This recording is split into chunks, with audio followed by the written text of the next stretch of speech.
아버지, 오늘 아침도 이렇게 저희들을 주의 전으로 불러주심을 감사합니다. 약한 자를 이만큼 강하게 하시고 또 의심이 많은 자에게 이만큼의 믿음도 주시고 이렇게 혼란한 세상에 살지만은 하나님을 믿고 하나님만 의지하고 오늘도 평안한 가운데서 아침을 열게 해주시는 하나님께 감사를 드립니다. 아버지 하나님, 이렇게 새벽마다 주님 앞에 나오고 있사온데 이제 우리가 얼마나 더 나올 수 있을는지 그것을 알 수 없습니다. 그러나 분명한 것은 지난날에 살아온 것보다 앞에 해가 짧은 것을 알고 있습니다. 원컨대 주께서 우리를 불러 요단강을 건너가는 바로 그날 아침도 주님 앞에 나올 수 있도록 끝까지 인도해 주시옵소서. 부하게 살든 가난하게 살든 그린 그리 중요하지 않습니다. 새벽마다 주님 앞에 나오며 살기를 원합니다. 하나님이여, 크게 될 것인지 적게 될 것인지 높아질 것인지 낮아질 것인지 그것은 우리에게 별 관심이 없습니다. 아침마다 진실하게 기도하는 그런 사람으로 살게 하여 주시옵소서. 소망의 식구들은 누구든지 5시 반은 혹 집에 있든 여행 중에 있든 간에 꼭 일어나서 무릎을 꿇고 성경을 펴놓고 성전을 향하여 기도하는 그런 사람들 되게 하옵소서. 저 이국 땅에 가서 믿음을 지켰던 다니엘처럼 예루살렘 쪽을 향한 창문을 열어놓고 기도하던 다니엘같이 우리 또한 어디서든지 새벽을 구별하여 기도하는 그런 소망의 사람들이 되어지기를 기도하옵나이다.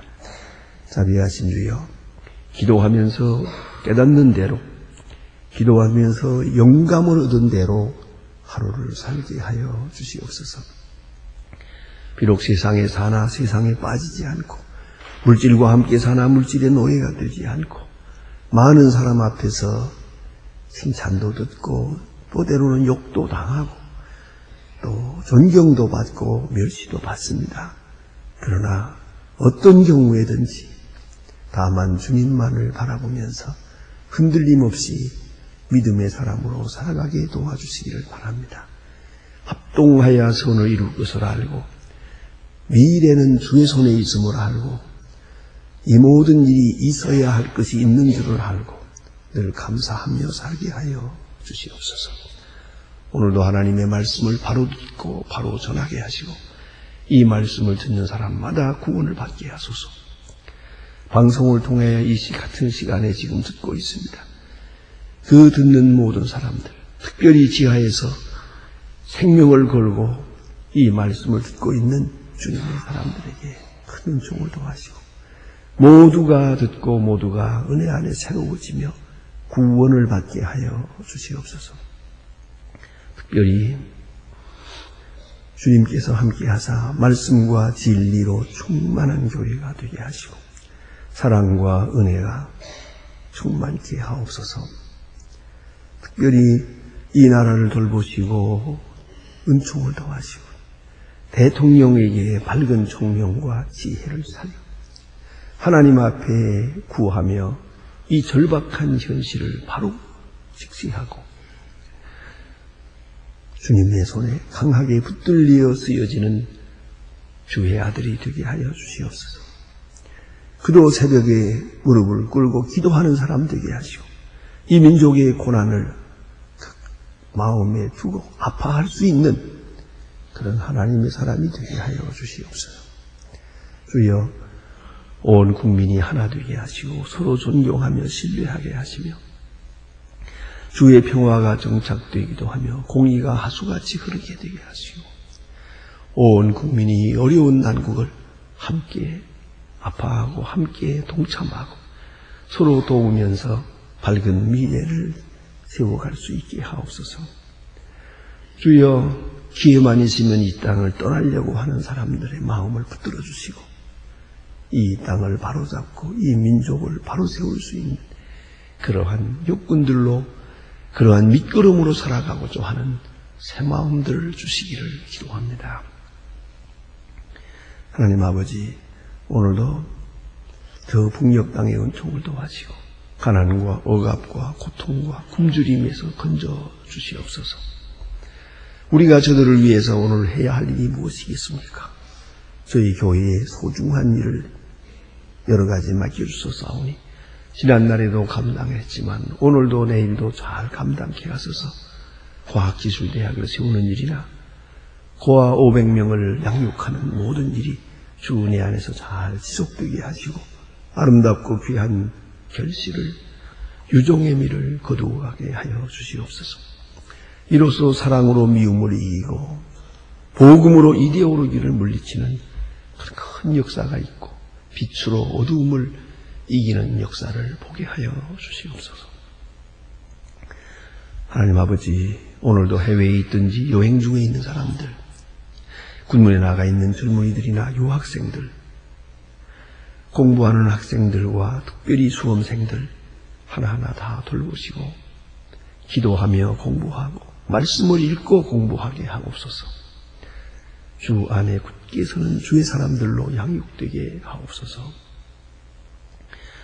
오늘도 함께 해주셔서 주님의 크신 능력이 우리에게 더해 주시고 복된 날이 되게 하옵소서. 좋은 소식을 듣는 날이 되고 아름다운 일들을 경험하게 하옵소서.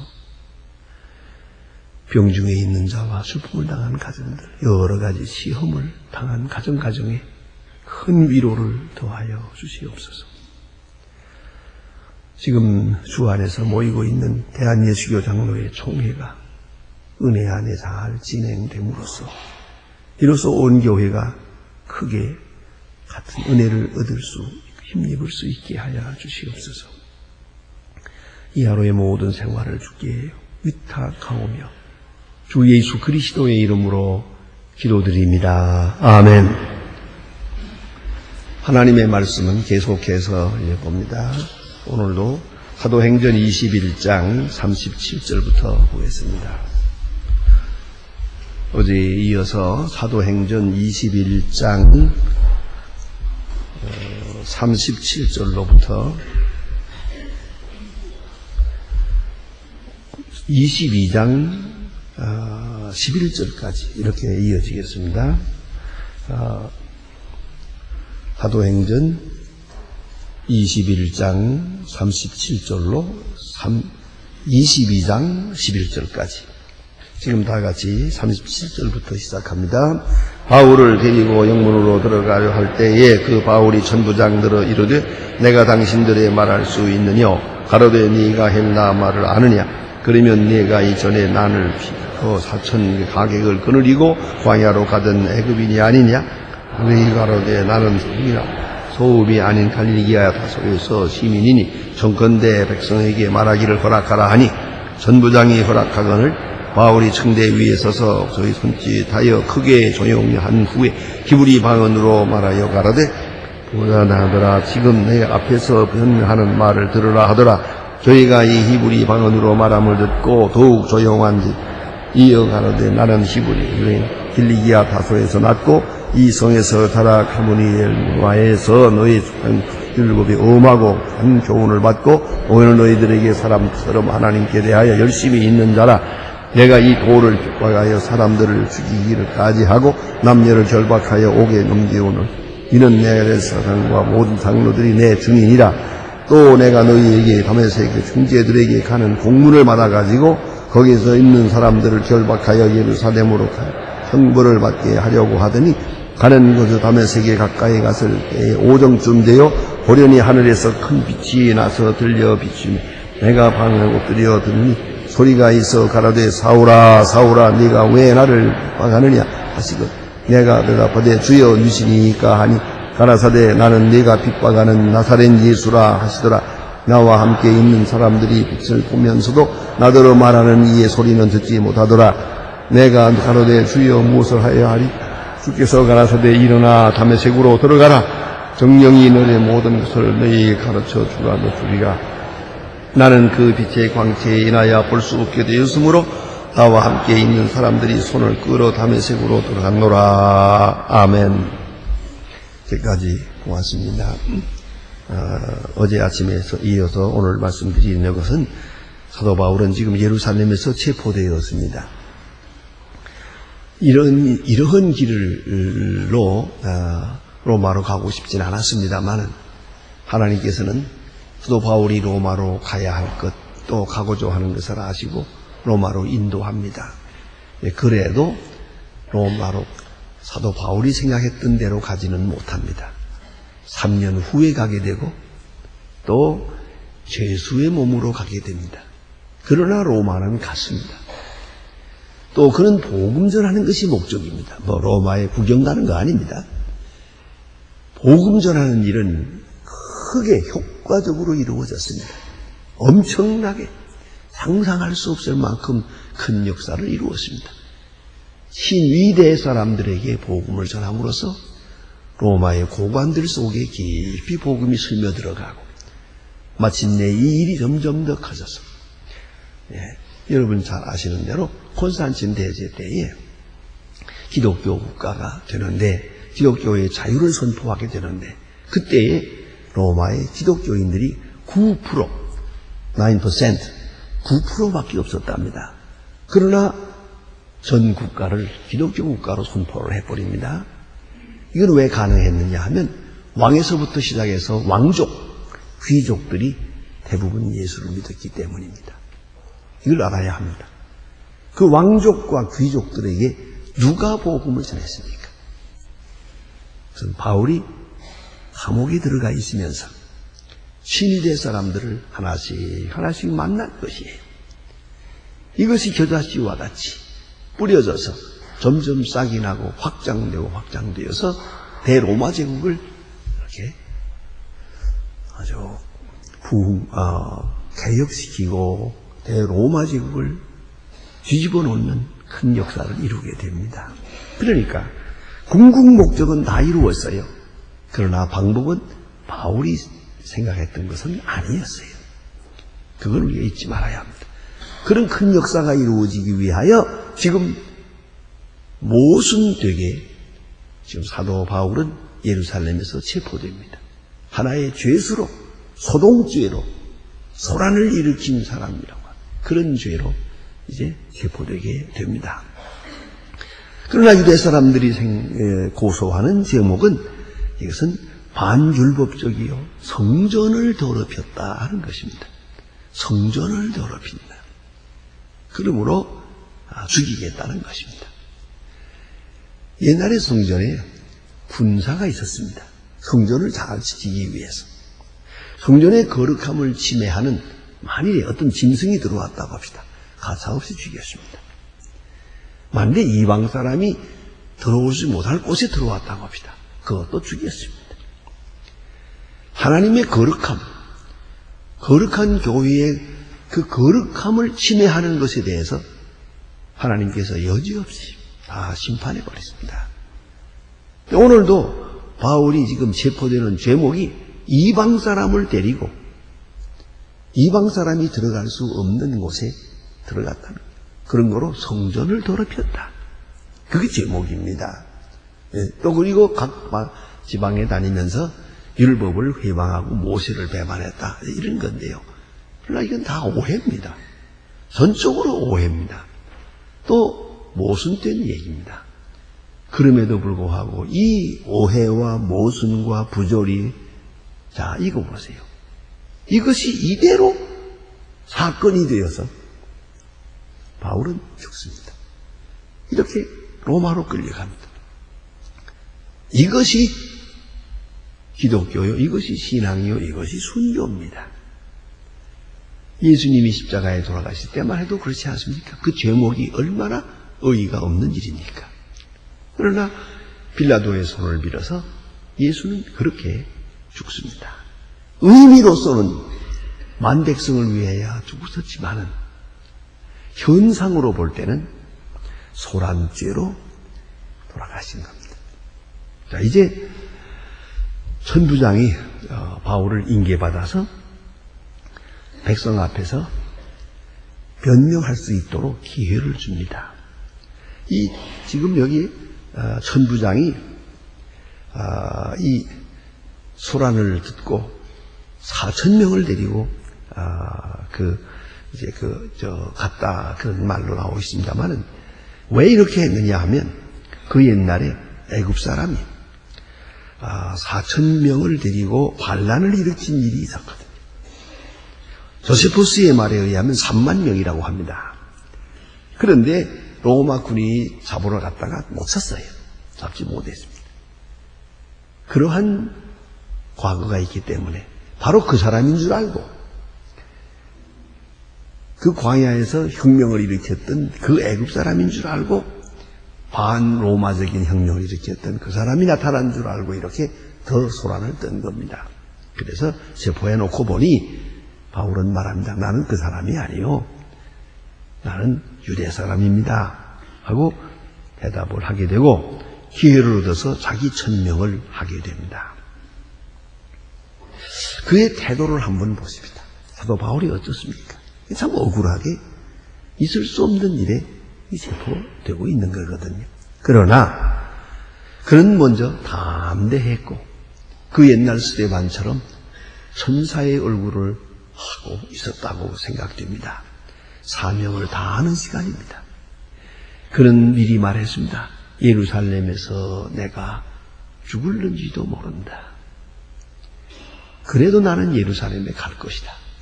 라고 말한 것처럼 이 시간이 나의 마지막 말이다. 마지막 시간이다. 라고 생각하고 그는 복음을 천명하고 있는 것입니다.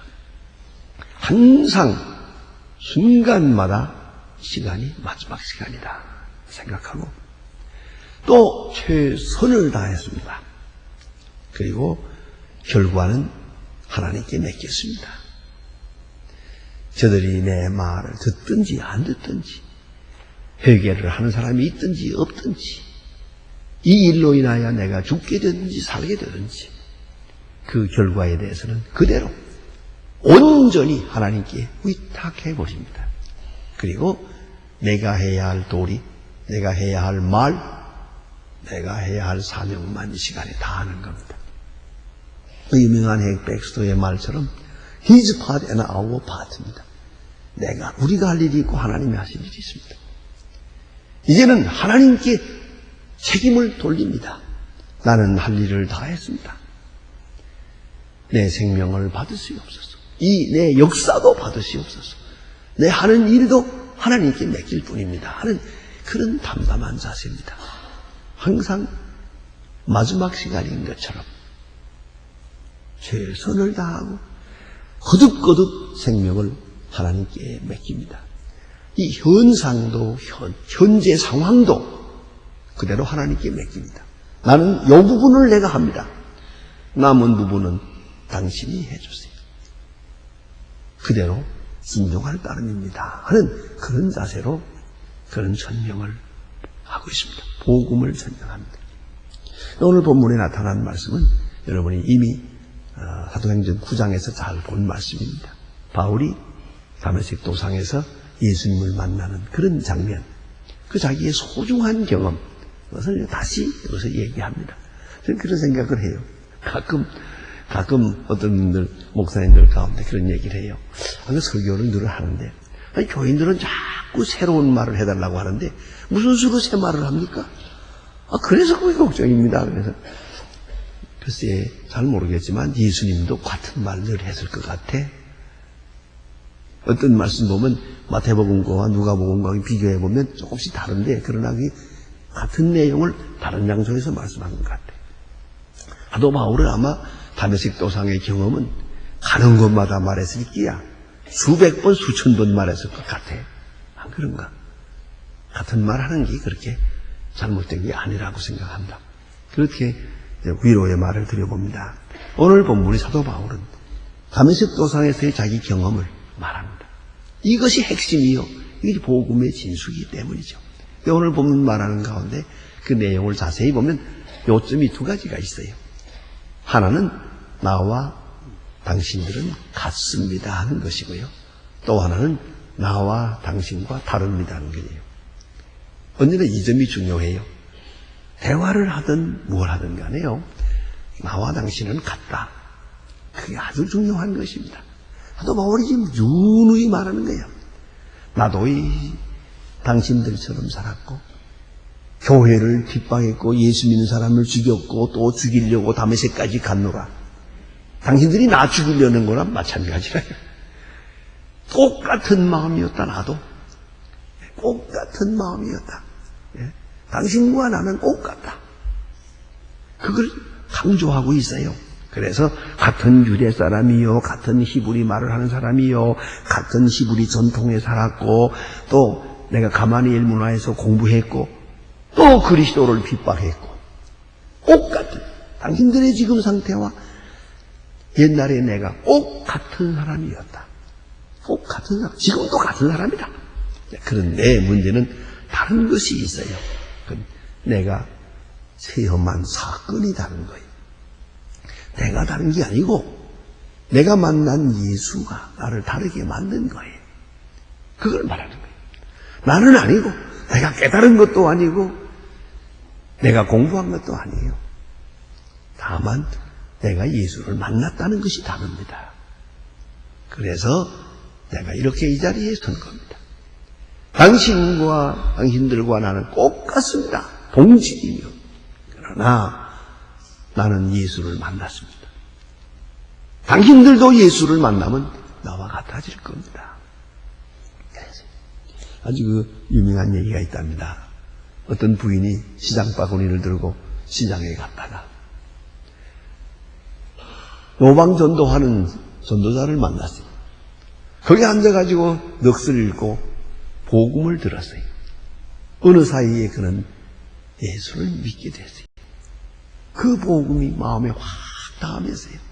그 얼굴이 달라지고 근심 걱정이 다 사라지고 그래가지고 그냥 뛰어들어오면서 남편에게 설명을 했어요. 저 숨이 차게 그게 무슨 앞뒤가 있겠어요. 이러했는데 예수님께서 어떻고 한참 전도를 하니까 남편이 뭐라고 그러겠어요. 이 사람이 미쳤나? 실성을 했나? 어떻게 미쳐도 이상하게 미쳤구만. 그리고 남편이 빈정대는 거예요. 그러니까 그 부인의 아주 명담이 있습니다. 당신도 그 자리에 있었으면 나처럼 미쳤을 겁니다. 얼마나 중요한 얘기요. 당신도 그 자리에서 있었으면 나와 같아졌을 겁니다. 지금 사도 바울이 뭘 말하고 있습니까?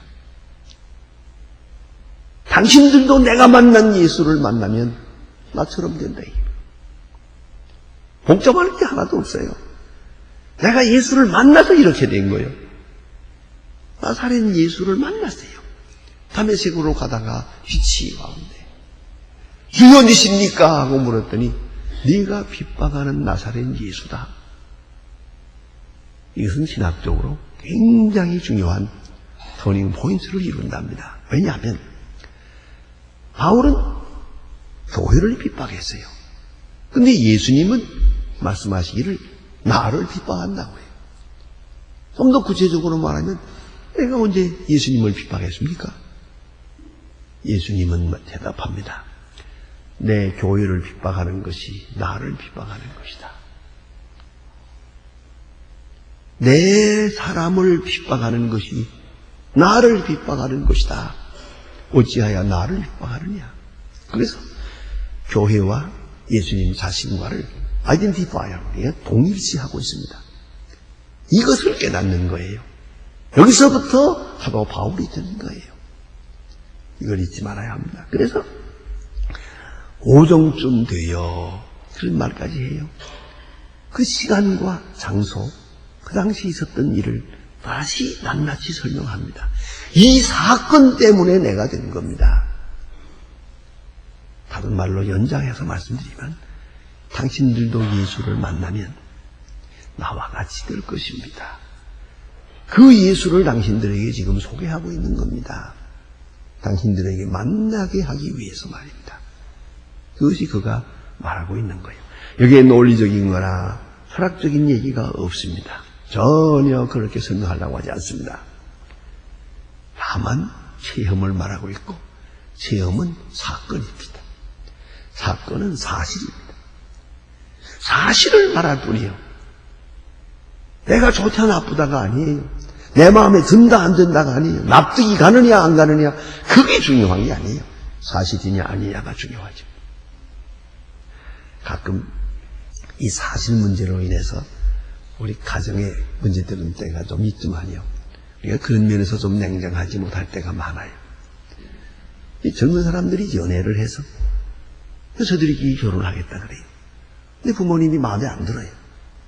그래서 반대해요. 그런 일이 종종 많아서 또 나보고 재판해달라고 와요. 난들 어떻게 하겠어요? 그래 얘기를 자세히 들어봤더니 사실을 말하면 저들끼리 이미 결혼식 했더라고요.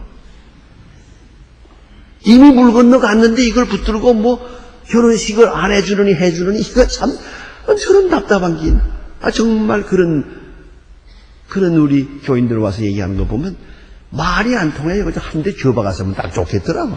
왜? 정신 좀 차려 이 사람들아. 이미 끝났어. 왜 그걸 몰라?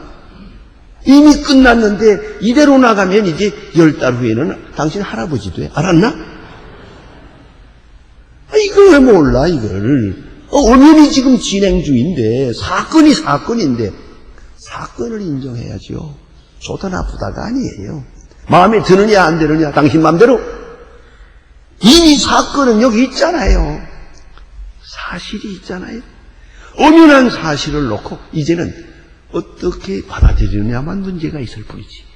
이걸 놓고서 뭐 마음에 안 들어 뭐 내 눈에 흙이 들어가도 뭐 나 그저 흙 넣는 사람 본 일이 없어요. 손톱에 장을 지진다. 지기는 뭘 지어요? 어느 사람 성을 간다. 성을 무슨 성? 그러니까 요새는 또 성도 가기 싫다까지 그 병은 아니. 보세요. 이게 무슨 짓이에요? 사건을 인정해야 돼요. 사실이 중요한 거예요. 바울은 그것만 말할 뿐이에요. 나는 예수를 만났어. 이 사건은 사실이요. 그런 거로 오늘 내가 있는 겁니다. 자, 우리가 가야 할 길도 사실이요. 우리가 주님 앞에 가는 것도 사실이요. 그런 거로 오늘 우리가 이 믿음을 지켜가는 것입니다. 내 의도, 내 지식, 내 배운 바, 내 학문 그게 아니고 당신들과 나는 똑같은 사람이요. 단 예수를 만남으로 이러한 변화가 오는 것입니다. 내가 당신들에게 내가 아는 예수, 내가 믿는 예수를 이렇게 소개하고 있고 당신들도 나처럼 예수님을 만나게 될게요. 그러면은 내가 기뻐하는 것 같은, 내가 열심 내는 것 같은, 내가 살아온 것 같은 그런 사람들이 될 겁니다. 그렇게 지금 바울은 설명하고 있습니다. 기도하십니다.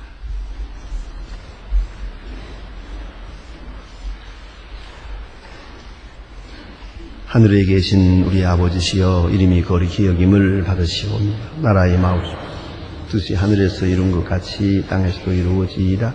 오늘날 우리에게 일용할 양식을 주옵시오. 우리가 우리에게 죄 진 자를 사해 준 것 같이 우리 죄를 사해 주옵소서. 우리를 시험에 들게 하지 마옵시고 다만 악에서 구하옵소서.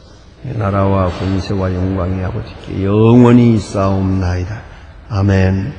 자유로이 기도하시다가 말하십시다.